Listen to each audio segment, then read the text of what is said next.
Vamos juntos a Romanos capítulo 1.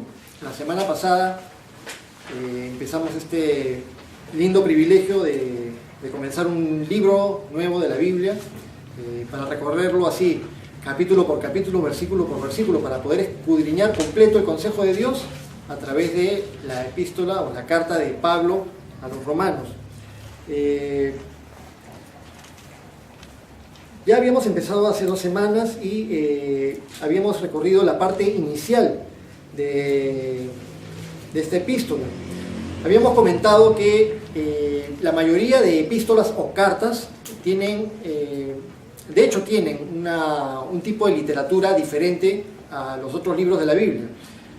No es un libro narrativo, no es un libro de poesía, no es un libro eminentemente de profecía, aunque hay profecía en algunas epístolas, elementos proféticos, pero las epístolas normalmente son cartas con instrucciones, cartas enviadas por un apóstol a una iglesia con el fin de dar instrucciones. Y estas cartas normalmente tienen partes bien definidas, secciones bien definidas. Normalmente empiezan con un saludo donde el que escribe la epístola se identifica. Luego se hace un anuncio del tema principal, aquello por lo cual el apóstol escribe la carta o la epístola, y luego desarrolla el tema del cual el apóstol quiere hablar. En la carta a los romanos ya hemos recorrido esa parte, de los primeros versículos, el saludo de Pablo a los romanos, sus ganas de visitarlos, sus ganas de comunicarles algún don espiritual, de bendecirlos, ruega a Dios para que les dé bendición. Y después también hemos visto cómo Pablo expresa aquello que es su planteamiento del punto que quiere tocar en esta epístola. Es demostrar que el Evangelio, las buenas noticias que vienen de parte de Dios, son poder, y es un poder real, un poder para transformar vidas y para salvar. Y que la salvación y la justicia de Dios se da para los seres humanos por medio de la fe. Y eso es lo que el apóstol Pablo va a desarrollar. Esta carta a los romanos es fundamental para los creyentes cristianos. Todos necesitamos aprender mucho de la carta a los romanos. Y es muy posible que la hayamos leído en diferentes oportunidades, incluso que las hayamos escuchado en prédicas, pero es buenísimo tener la oportunidad de escudriñarla. Si no es por primera vez, de escudriñarla nuevamente. Así llegamos ahora a esta sección que va a partir del versículo 18 hasta el 32, Dios mediante, ¿no? Esta mitad del capítulo 1. Entonces el apóstol Pablo, ¿cómo desarrolla su tema a lo largo de la carta a los romanos?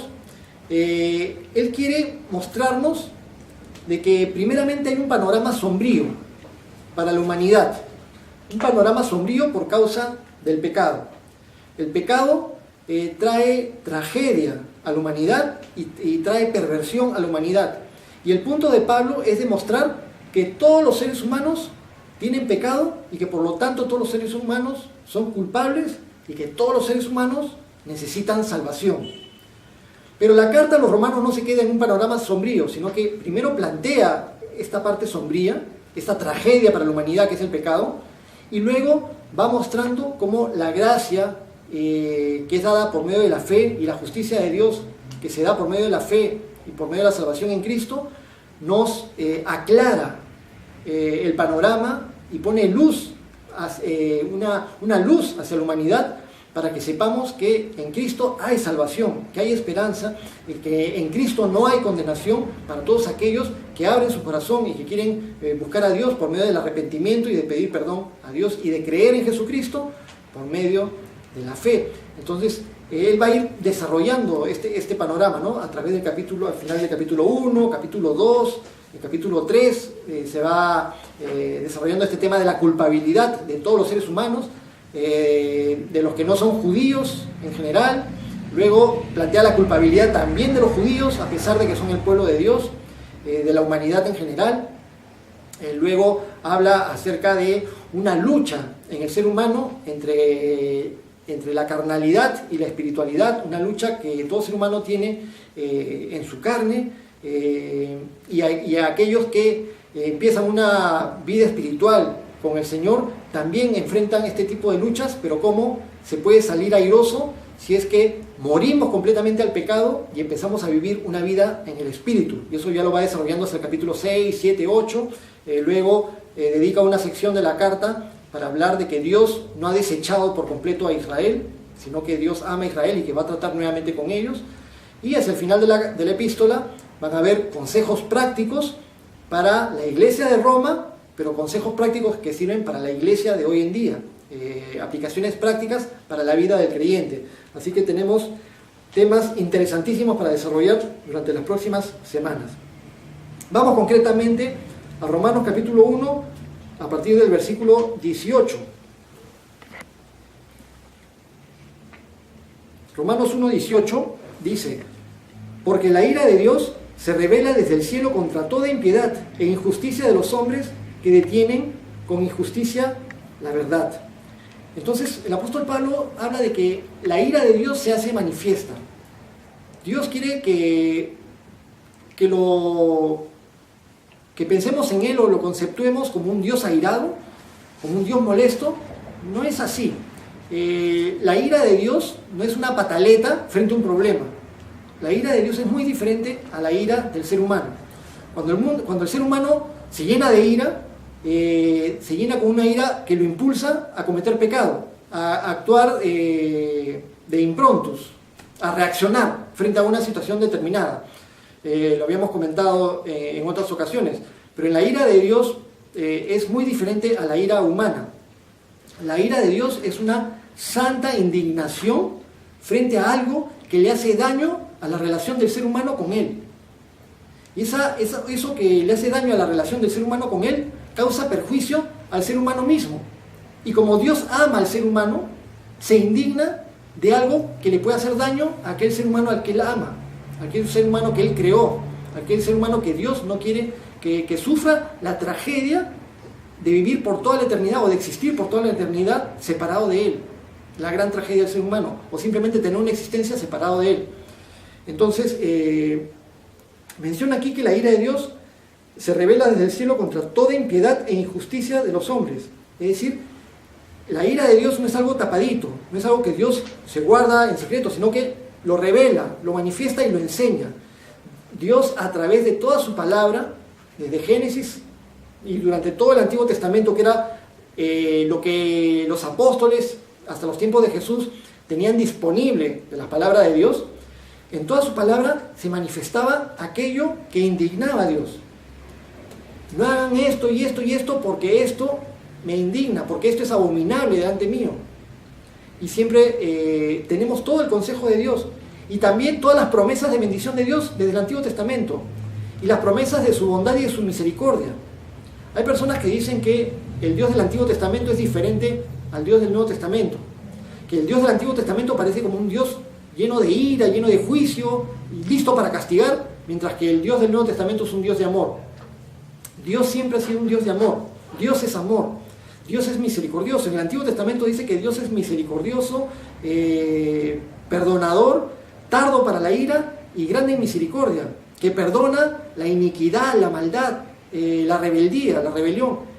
Dios siempre está proclive a perdonar, pero Dios se indigna y se aira frente a la maldad, frente al pecado del ser humano. Entonces, Dios, por lo bueno que es, advierte, por medio de su palabra, por medio de los profetas, siempre advierte y aconseja al ser humano a que abandone el camino de maldad, el camino de ignorancia, pero una ignorancia que es a propósito, dejando a Dios de lado para poder tener un estilo de vida pecaminoso, y para acallar mi conciencia y no sentirme mal, simplemente dejo a Dios de lado. La ira de Dios se revela desde el cielo contra toda impiedad. ¿Qué cosa es la impiedad? Impiedad es un estilo de vida donde no tomamos en cuenta a Dios para nada. Es todo lo contrario a quererme parecer a Dios.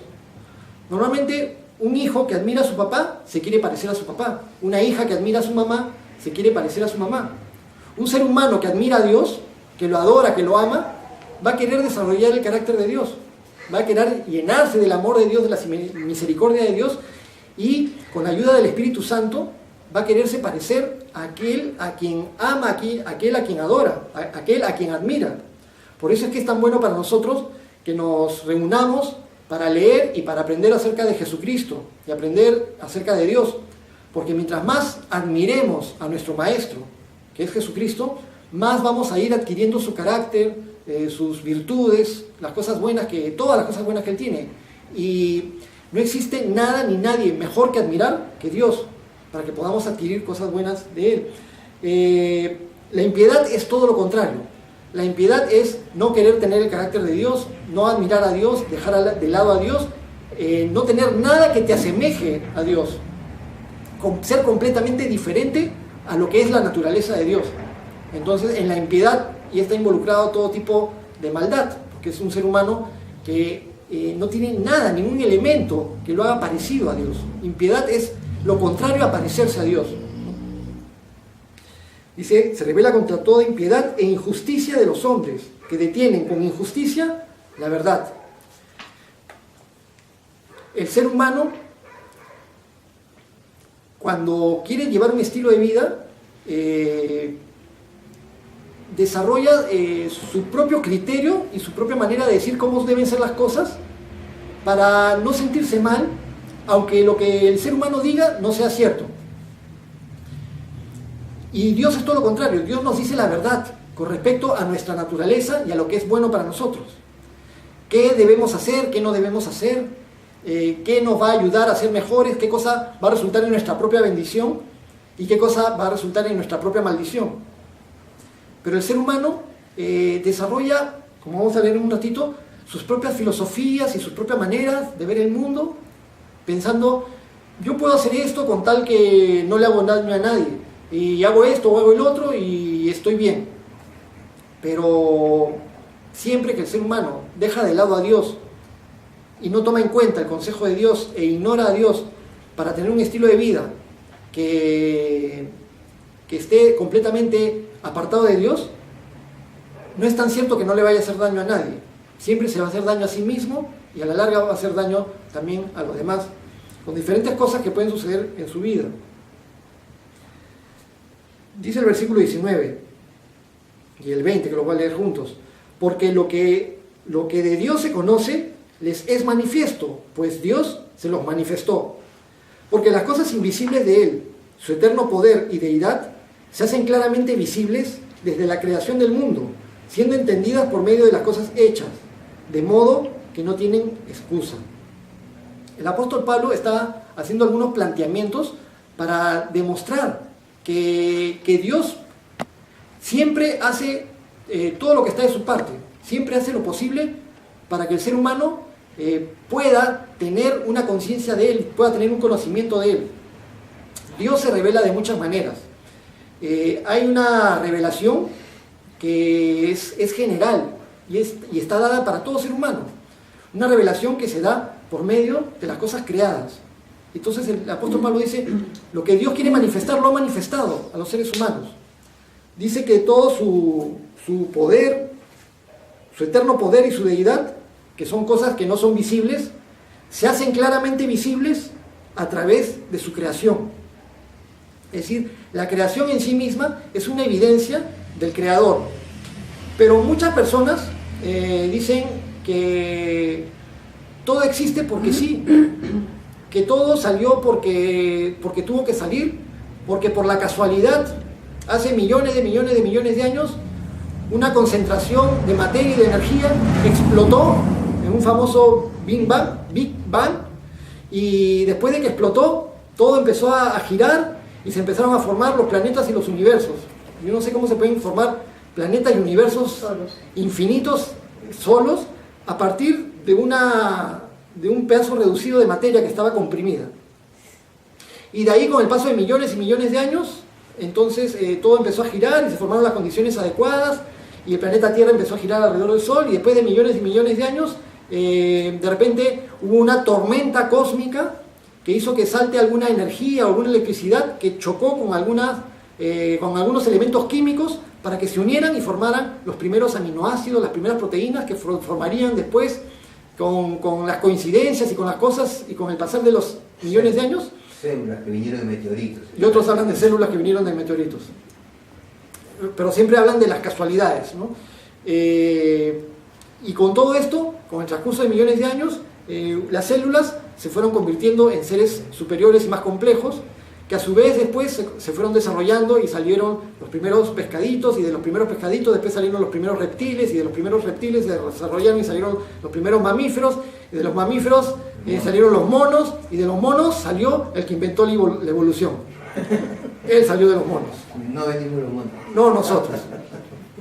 Pero noten una cosa, si el ser humano viniera del animal, entonces eso sería una excusa para mí para justificarme de muchas conductas animales, de muchas conductas retrógradas. Total, está dentro de mí, ¿no? Pero si el ser humano viene de Dios, eso me debería impulsar a que un ser superior me hizo especial. Ahora, frente a esto de la casualidad, siempre pongo el mismo ejemplo, pero es un ejemplo clásico, pero para cambiar de ejemplo, no voy a hablar hoy día de la silla y del carpintero, pero alguna cosa tan sencilla como una bicicleta. Una bicicleta tú la encuentras ahí y no podría decir, esta bicicleta se formó solita a través de millones de años de evolución. Tú dices, no, nada que ver. Esa bicicleta es obvio que si la han hecho para pedalear, tiene llantas, tiene frenos, tiene timón, tiene asiento, ha sido creada para algo, tiene que haberla hecho alguien, porque tiene un funcionamiento, funciona para algo, tiene que haber, y tiene un diseño. Si tiene un diseño, tiene que haber habido un diseñador y un fabricante que la hiciera. No se pudo haber hecho solita. A través de millones de años se unió la llanta, se le formaron los rayos, se puso la cadena y después los pedales. Sería imposible, es decir, cualquiera que diera una teoría de ese tipo quedaría pues como la persona más absurda. Pero no es igual de absurdo pensar que algo tan complejo como el ser humano se pudo haber ido ensamblando, formando y saliendo por sí solo, evolucionando de la nada por una serie de casualidades.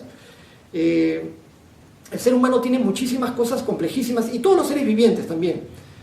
Pero por citar un caso, ¿no? El caso del ADN que está en nuestras células. El ADN contiene códigos genéticos, códigos donde está toda la información de cómo van a ser nuestros ojos, cómo va a ser nuestro pelo cuando lo tienes, cómo va a ser nuestra contextura. Todos los elementos que tú has heredado de tus padres y que tú vas a heredar a tus hijos están en la información genética, tu voz, etcétera, etcétera, etcétera. Es un código, es información que está puesta allí. No se puede haber formado de la casualidad. Ningún código de ninguna computadora, de ningún libro, de ningún manual, de ningún código que existe, se ha hecho solito. Alguien lo hizo. Pero el código genético, hay gente que piensa que se hizo solito en el transcurso de una evolución de millones de años. Todo lo que muestra un diseño, todo aquello que muestra un diseño, tiene que tener un diseñador inteligente que lo haya hecho. Y dígame si los seres humanos no mostramos que tenemos un diseño. O dígame si el planeta en su conjunto, en medio del universo, no muestra un diseño, una distancia perfecta del Sol. Si estuviéramos un poco más cerca, nos quemamos. Y un poco más lejos, nos enfriamos. Nos congelamos, mejor dicho. Las condiciones precisas en todas las circunstancias. El ser humano es fragilísimo. Es bien frágil. Y nuestra fragilidad, Dios ha permitido muchas circunstancias para que podamos vivir en el planeta sin ser destruidos rápidamente. Nos varía un poco la composición del aire y nos morimos envenenados. Te caes de un tercer piso y te mueres. A una hormiga la tiras del tercer piso y no se muere.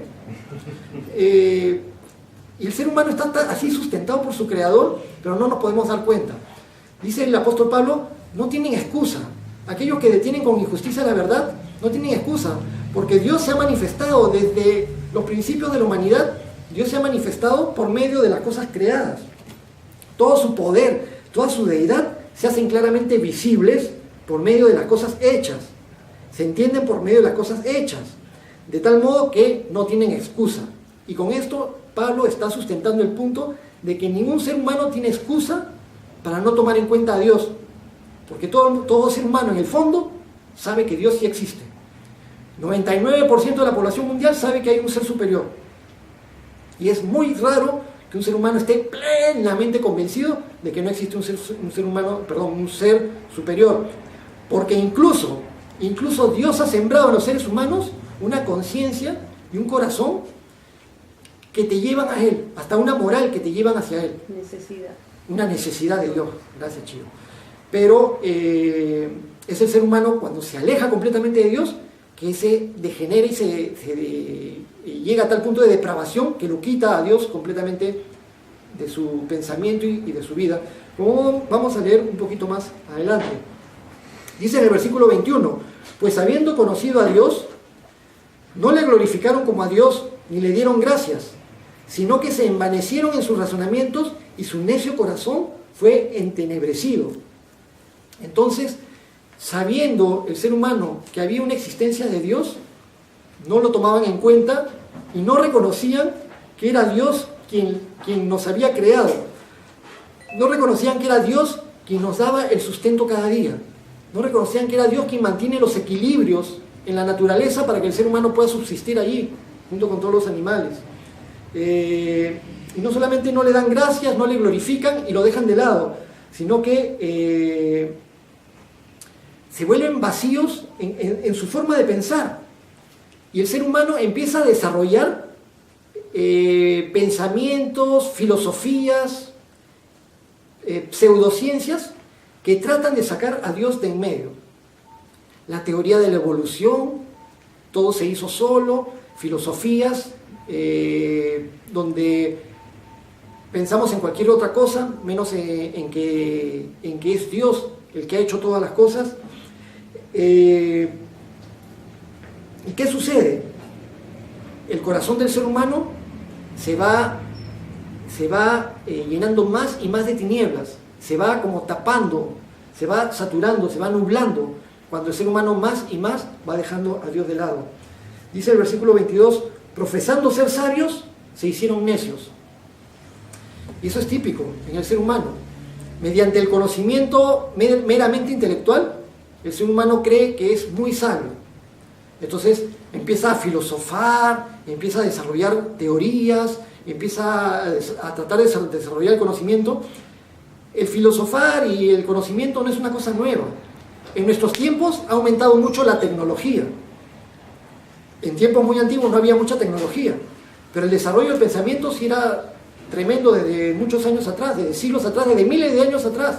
No es nada nuevo. La filosofía china, la filosofía griega viene desde miles de años atrás. Y el ser humano daba vueltas en pensamientos similares a las vueltas que dan los que filosofan en la actualidad.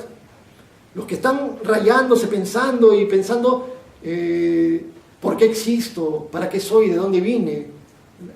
Un marciano me habrá hecho. Y que están pensando y filosofando lo mismo se pensaba desde hace miles de años atrás, cuando el ser humano se aparta de Dios y empieza a tratar de razonar por sí solo, sacando a Dios de en medio.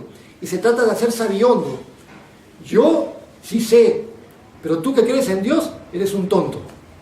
Los que creen en Dios son unos tontos, son unos nublados, son personas que se han suicidado intelectualmente, los que piensan en Dios. En cambio, los vanguardistas, los que filosofan, los que sacan a Dios de en medio, ellos sí son modernos, ellos sí son inteligentes, sí son sabios. Y el apóstol Pablo lo pone claro, profesando ser sabios, se hicieron necios. Dice el versículo 23, la manera en que se hicieron necios los seres humanos y cambiaron la gloria del Dios incorruptible, noten, la gloria del Dios incorruptible, el Dios eterno, el Dios todopoderoso, el Dios que existe desde siempre y para siempre, que es inmutable, que no cambia, que no se degenera, que no evoluciona, porque no tiene nada que mejorar, ni tampoco empeora, que es perfecto. Cambiaron la gloria del Dios incorruptible en semejanza de imagen de hombre corruptible, de aves, de cuadrúpedos y de reptiles. Obviamente el primer ser humano supo de Dios y tuvo comunión con Dios hasta que vino la tragedia del pecado. Con el pecado se creó una distancia entre el ser humano y Dios. Y después del pecado, en la segunda generación, el ser humano ya era homicida, mentiroso y homicida. Caín mató por envidia a su propio hermano Abel. Y la tierra empezó a poblarse, a poblarse, a poblarse. Muchos seres humanos desarrollaban una conciencia de Dios, pero muchos otros seres humanos querían desarrollar un estilo de vida dejando a Dios de lado, como hizo Caín. las cosas a mi manera, con mi amargura, dejando a Dios de lado y yo queriendo hacer las cosas como yo quiero. Entonces, al principio, hay evidencias en muchas civilizaciones de la antigüedad en que al principio, los tiempos más antiguos, las civilizaciones no tenían muchos dioses, sino tenían una sola deidad. Y eso viene de lo más antiguo. Y con el paso del tiempo, con el progreso de las civilizaciones, se fueron volviendo politeístas. Fueron empezando a tener muchas deidades, muchos dioses. Y dice aquí el apóstol Pablo, y este es su punto, profesando ser sabios, se hicieron necios y cambiaron la gloria del Dios incorruptible por semejanza de hombres corruptibles. Es decir, empezaron a crear sus propias religiones y a endiosar a seres humanos, o a crear dioses con forma humana, dioses antropomorfos. Como por ejemplo en la mitología griega, los dioses griegos todos son con forma humana y con pasiones humanas, ¿no? Zeus se metía con tal mujer y tenía tales hijos que eran semidioses, y entre los dioses se metían unos con otros y salían otros dioses. Entonces una mezcolanza, ¿no? Pero eran dioses con forma humana y con pasiones humanas y con defectos humanos, creados por los griegos, y esa mitología griega después pasó a la religión de los romanos, solamente que le cambiaron de nombre a los mismos dioses. Eso es para dar un ejemplo. Pero en otras sociedades endiosaban a los animales. En la sociedad egipcia, por ejemplo, endiosaban a todos los animales, al buey, al cocodrilo, al perro, a los mosquitos, a las ranas, al gato, a todos los animales. Es decir, ignoro al creador del universo, al Dios incorruptible, al Dios invisible, lo ignoro y lo dejo de lado a pesar de la evidencia de su creación, y me creo para mí mis propios dioses con forma de seres humanos que se corrompen, que se pudren, que son defectuosos, que son limitados, que son finitos. Y en lo peor, creo mis religiones y pongo como un ser superior a un animal que es un ser inferior, un animal que no tiene cerebro, que tiene cerebro pero que no piensa como un ser humano, que no tiene razonamiento, que se guía por instintos, que hace cositas como un animal. Entonces, ¿qué sucede? Una sociedad que endiosa a los animales, pone como ser superior, o como alguien a quien adorar y a quien admirar, ponen a un ser inferior. Entonces, esa sociedad, ¿qué tendencia va a tener? Si lo que admira es inferior a él. Si admira a un perro, ¿en qué se va a convertir esa sociedad? Y con esto no critico para nada a aquellos que aman a los animales y a aquellos que aman a los perritos.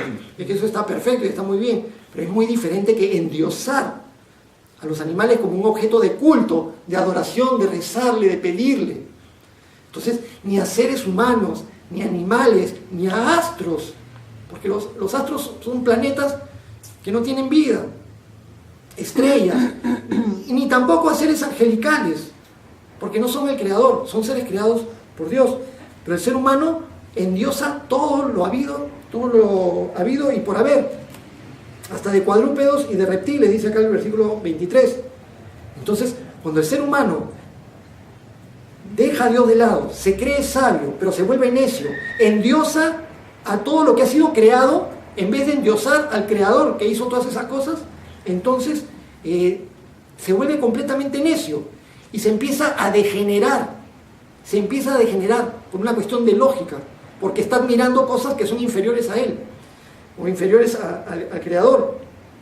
Y dice el versículo 24, por lo cual también Dios los entregó a la inmundicia, en las concupiscencias de sus corazones, de modo que deshonraron entre sí sus propios cuerpos. Y de aquí, del versículo 24 en adelante en el capítulo, el apóstol Pablo habla de una espiral de degeneración que va hacia abajo, donde el ser humano que deja a Dios de lado, que creyéndose sabio se vuelve necio y que cambia la gloria del Dios incorruptible por animales, por seres humanos, por muchas otras cosas como objeto de culto, dice, Dios los entrega a su propia inmundicia.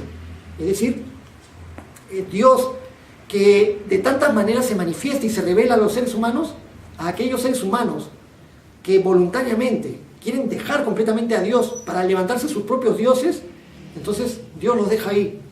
Dios los deja ahí para que se sigan corrompiendo en sus malos pensamientos y en su degeneración, a menos que se arrepientan, a menos que busquen a su Creador, a menos que busquen la verdad.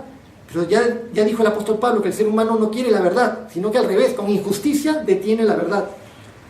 Dice, Dios los entregó a la inmundicia, en las concupiscencias de sus corazones, de modo que deshonraron entre sí sus propios cuerpos, ya que cambiaron la verdad de Dios por la mentira, honrando y dando culto a las criaturas antes que al Creador. Muchas culturas alrededor del mundo, desde siglos pasados, desde miles de años pasados, daban culto a las criaturas antes que al Creador. Pero en nuestros tiempos, creemos, ¿se da culto a las criaturas antes que al Creador? ¿Sí o no? En religiones muy cercanas a nosotros, ¿se rinde culto a criaturas antes que al Creador? Porque rendirle culto a un ser humano, endiosar a un ser humano o poner a un ser humano como un ser superior, en quien pongo mi confianza, mi fe, mi esperanza, a quien le pido, a quien le ruego, y a quien le ofrezco votos y regalos, y a quien le rindo pleitesía, se vuelve mi Dios, pero es una criatura, es un ser humano creado por Dios. Y dejé de lado al Creador y me fui detrás de la criatura. Eso también es algo que no agrada a Dios, es abominable para Dios, va en contra de los mandamientos de Dios, de los mandamientos que Él estableció desde el Antiguo Testamento. Recuerden que el segundo mandamiento, que está en la ley de Dios, el segundo de los 10 mandamientos, se encuentra en Éxodo capítulo 20 y no son tal como nos los enseñan en el colegio, que en el segundo mandamiento dice: no te harás imagen ni ninguna semejanza de nada de lo que está ni en el cielo, ni en la tierra, ni debajo de la tierra. No le rendirás culto, no las adorarás, ni las servirás, ni te postrarás ante ellas. Entonces, no adorarás a falsos ídolos, eso es lo que te dicen en el colegio. Claro, en el colegio te dicen, primer mandamiento, amar a Dios sobre todas las cosas. Sí, pero entonces no adorarás a falsos ídolos. En todo caso, ese es un parafraseo del segundo mandamiento y eso sí está bien. Has estado en colegio cristiano. Dice, ya que cambiaron la verdad de Dios por la mentira, honrando y dando culto a las criaturas antes que al Creador, el cual es bendito por los siglos. Amén. Amén. El Creador es bendito por los siglos. Amén. Por esto, Dios los entregó a pasiones vergonzosas, pues aún sus mujeres cambiaron el uso natural por el que es contra naturaleza. Cuando el ser humano empieza a entrar en esta espiral de degeneración, deshonra su propio cuerpo. Cuando el ser humano se degenera, por lo general, el hombre es el que tiene la tendencia a degenerarse más y primero. Pero tanto se corrompe la sociedad que la mujer también se degenera, y como cosa sorprendente el apóstol Pablo lo dice. Hasta las mujeres cambiaron el uso natural por el que es contra naturaleza. Entonces acá está hablando de un tipo de degeneración. Y a buen entendedor, pocas palabras, ¿no? Creo que se entiende claramente el punto del apóstol Pablo. Pero ahora el apóstol Pablo también lo dice más específicamente en el versículo 27. Dice, y de igual modo, o sea, este es el punto, y de igual modo también los hombres, dejando el uso natural de la mujer, se encendieron en su lascivia unos con otros, cometiendo hechos vergonzosos hombres con hombres, y recibiendo en sí mismos la retribución debida a su extravío. Entonces, el apóstol Pablo dice que el ser humano se aparta de Dios, se degenera y empieza en una vorágine de perversión, y que esta perversión no solamente llena al ser humano de maldad, sino que una evidencia de esa maldad, una entre tantas otras, una evidencia de esa maldad es que la mujer deja lo que es de su propia naturaleza por un uso que es contra su naturaleza, y de igual modo el hombre. Y que el hombre, dejando el uso natural de la mujer, se enciende en sus pasiones para meterse hombres con hombres. Entonces, ese hecho de meterse hombres con hombres y mujeres con mujeres es una evidencia de que el ser humano ha dejado completamente de lado a su Creador. El Creador que creó a Adán y a Eva. El Creador que los creó hombre y mujer. El Creador que dijo, dejará el hombre a su padre y a su madre, se unirá a su mujer y serán una sola carne. Dios nunca creó al ser humano para que se haga una sola carne con alguien de su mismo género. No es una opción porque el ser humano no fue creado para eso, va en contra de su naturaleza. Hay muchas cosas que el ser humano, por elección y por su propia voluntad, puede hacer en contra de su naturaleza. ¿Por qué? Porque se ha degenerado y porque está buscando satisfacción, porque no encuentra satisfacción en nada. Está buscando dónde hallar placer, dónde encontrar alegría, dónde encontrar gozo, dónde encontrar satisfacer el vacío que tiene por dentro, dónde encontrar plenitud. Pero el ser humano que tiene todas estas cosas adentro de vacío, en lugar de volcarse a su creador, entonces busca llenarse con placeres, con fama, con poder, con dinero, con cosas materiales, con satisfacciones carnales, pero todas esas cosas no lo terminan llenando. Y cuando no encuentra satisfacción en nada, si un ser humano se degeneraba metiéndose con muchas mujeres y no encuentra satisfacción y busca pervertirse más, entonces se pervierte con hombres. Ahora, muchos dicen, no, pero lo que pasa es que eso a veces viene en los genes. En los genes no viene. Si tú agarras a cualquier ser humano y sacas un gen y lo estudias, el gen te va a votar hombre o mujer. No te va a votar un término intermedio. Y aunque hayan hombres que sean un poquito más lampiños o mujeres que sean un poquito más peluditas, igualito es bien hombre o bien mujer, genéticamente y desde adentro. No es coincidencia, y de repente habrá muchos que no estarán de acuerdo conmigo, pero no es coincidencia que muchos de los que practican la homosexualidad es porque cuando han sido niños o cuando han sido jovencitos, alguien los ha estimulado o alguien los ha pervertido, normalmente alguien mayor. No sé de estadísticas en ese caso, no sé si es el 80 o el 90%, pero sí, por los casos que conozco, la gran mayoría de personas que practican la homosexualidad han tenido alguna experiencia donde de niños o de jovencitos alguien mayor ha abusado de ellos o los ha pervertido o los ha estimulado o los ha seducido hasta hacerlos caer en eso y después han empezado a verlo como algo normal y después han caído en esta situación. La Biblia habla claramente en contra de la homosexualidad, pero la Biblia no propicia un odio hacia los homosexuales. La Biblia no es homofóbica, como algunos quieren decirlo o insinuarlo para hacer creer que la Biblia es un libro que estimula a que los seres humanos se maten unos a otros o que se odien unos a otros. No es así, la Biblia no es homofóbica. La Biblia habla del amor de Dios y Dios ama tanto al ser humano que le advierte al ser humano acerca de aquellas cosas que le hacen daño a sí mismo. Entonces la Biblia habla claramente del pecado. En todo caso, la palabra de Dios es pecadofóbica. En ese sentido sí. Y nombra como pecado todo aquello que sea pecaminoso. No solamente la homosexualidad. El pecado es pecado, así sea heterosexual. Es decir, si un hombre se mete con muchas mujeres, si es fornicario o es adúltero, es pecador. Y la Biblia va a hablar que ese hombre es pecador y que tiene que arrepentirse. Si una mujer se está metiendo con un hombre, con otro hombre, con otro hombre, es fornicaria. Y si se mete con hombres casados, es adúltera. Y la Biblia lo va a decir para que se arrepienta. Cuando Jesucristo le trajeron a la mujer adúltera, que fue encontrada en pleno momento de adulterio, y la trajeron a su presencia, Jesucristo no propició que la apedreen, todo lo contrario. Jesús propició que no la apedreen para darle la oportunidad de que se arrepienta. Y la mujer se arrepintió. Y Jesucristo, cuando todos se habían ido, Jesús le dijo: mujer, ¿dónde estaban los que te acusaban? ¿Nadie te condenó? No, maestro, yo tampoco te condeno. Pero ya no peques, anda tranquila, pero ya no peques más. Entonces, el Señor es un Dios misericordioso que nos llama a reflexión. No es que Dios se la agarra con el homosexual o que los creyentes cristianos se agarran con los homosexuales.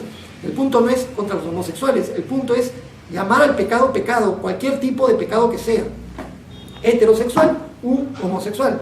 El punto es el mismo, solo que el apóstol Pablo nos está diciendo que la sociedad va pervirtiéndose y degenerando y que una muestra de esa degeneración es cuando ya sale muy a flote este tipo de pecado, como sucedía en la antigüedad en la sociedad de Sodoma y Gomorra. Cuando Dios destruyó Sodoma y Gomorra, se puso en evidencia que todos los de la ciudad querían violar a los ángeles que habían sido hospedados en la casa de Lot. Cuando todos los varones de la ciudad querían violar a los ángeles, estaban notando que había una pecaminosidad dentro de ellos. En el Israel antiguo de la época de jueces, ahí también todos los de una ciudad, la ciudad de Gabaa, en la ciudad de Gabaa también se reunieron para violar al hombre que había sido alojado en la casa de un señor. Entonces también vemos este tipo de generación. Entonces, en la Biblia como que nos muestra y nos enseña que cuando las sociedades entran en esta vorágine, hay una muestra que aflora, y esa muestra que aflora es parte de esto. Como sucedió también con el Imperio Romano. En el Imperio Romano y también con el Imperio Griego, y las grandes sociedades y las grandes culturas cayeron en degeneración, y una muestra de esa degeneración era una vida en la parte sexual completamente disipada, completamente impura, todos contra todos, ya no se respetaba el nexo de esposo y esposa, se transgredía completamente esto, y finalmente en este tipo de relaciones que mencionan aquí, hombres con hombres, mujeres con mujeres, dejando el uso natural. Y dice, al final del versículo 27 dice, y recibiendo en sí mismos la retribución debida a su extravío. Hay una retribución debida a ese extravío, de meterse hombres con hombres y mujeres con mujeres. En forma natural vemos en nuestros tiempos, por ejemplo, enfermedades como el SIDA. Es cierto que hay personas que son afectadas por esta enfermedad sin haber practicado este tipo de pecado, pero son la minoría. La gran mayoría que tienen una enfermedad como el SIDA fue contagiada por relaciones homosexuales u heterosexuales, pero promiscuas. La gran mayoría.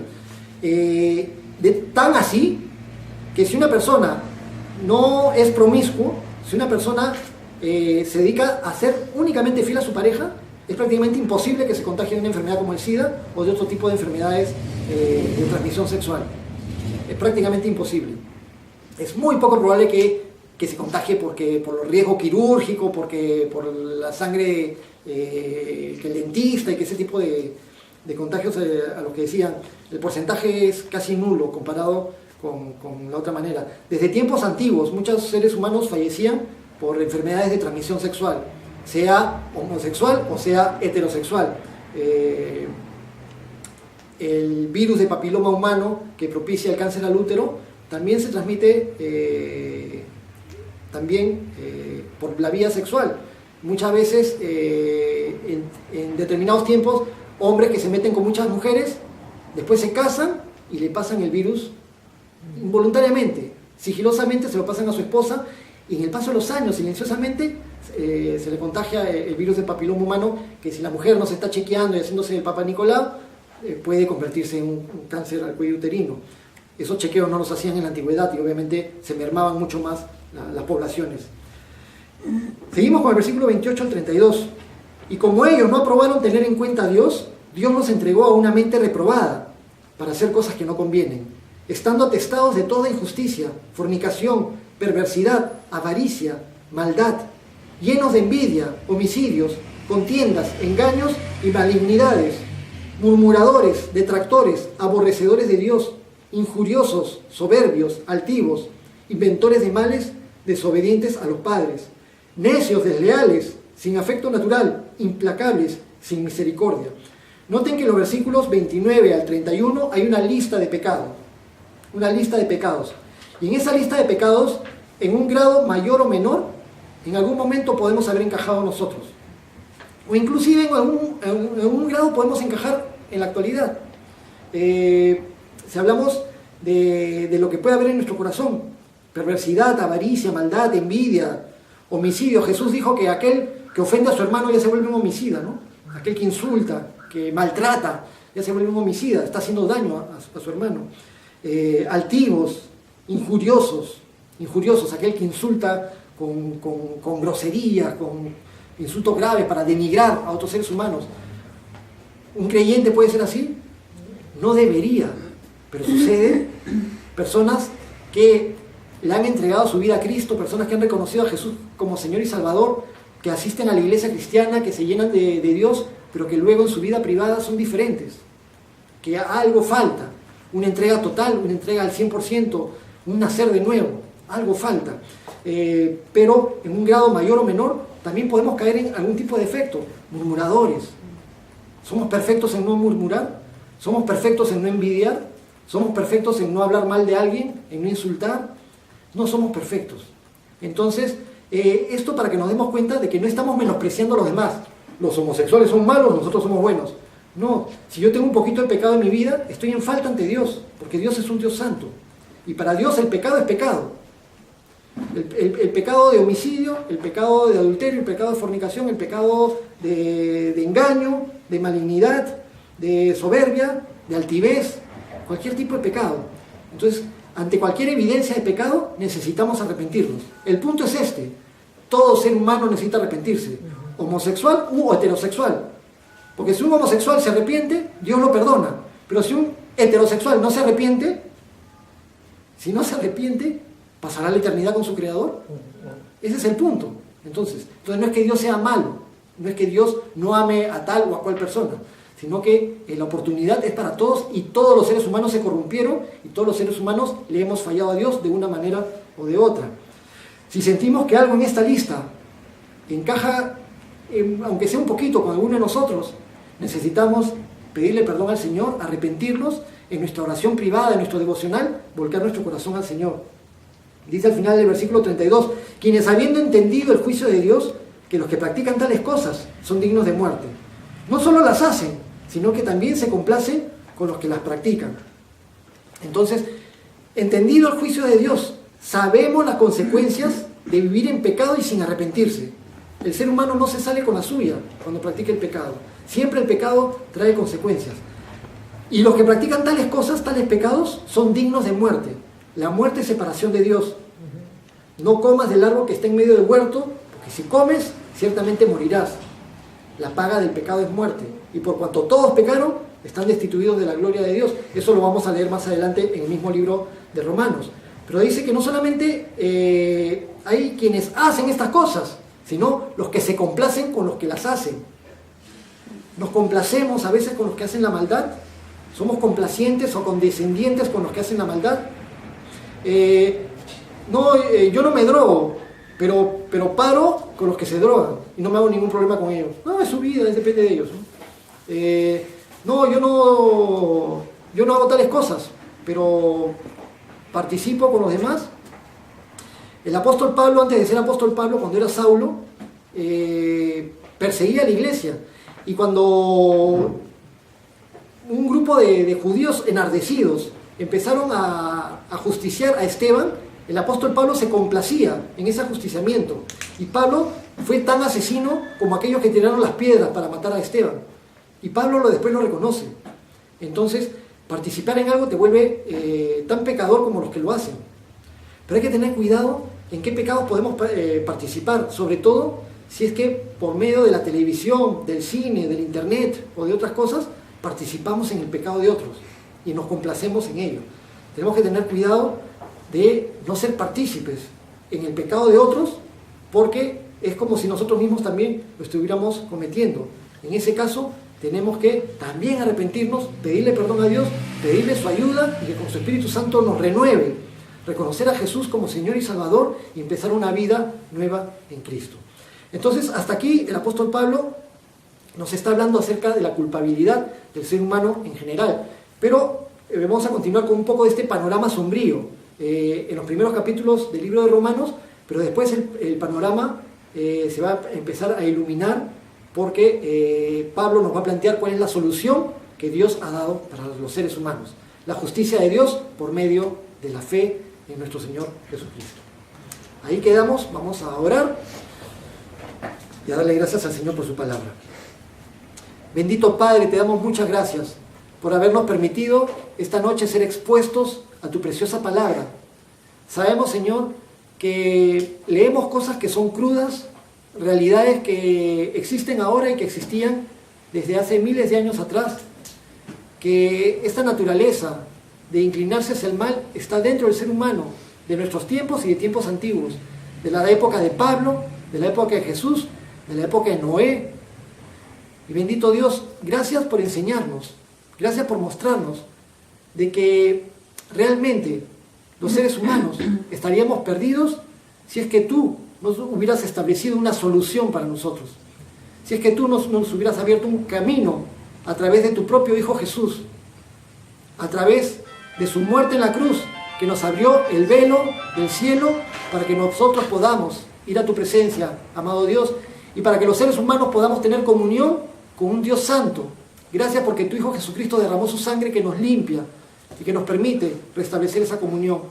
Amado Señor, no aprendemos tu palabra para ponernos a juzgar a los demás seres humanos como que lo que los demás hacen es horrible, porque muchas veces lo que nosotros mismos hacemos es horrible y necesitamos pedirte perdón, necesitamos arrepentirnos delante de tu presencia y rogarte que nos transformes, que nos ayudes a cambiar, que nos ayudes a dejar todas aquellas cosas que te ofenden y que nos pueden apartar de ti. Gracias, Señor, por enseñarnos y te pedimos que nos sigas enseñando mientras recorremos el libro de Romanos. Te damos gracias y todo esto te lo pedimos en el nombre de tu Hijo Jesús. Amén. Amén.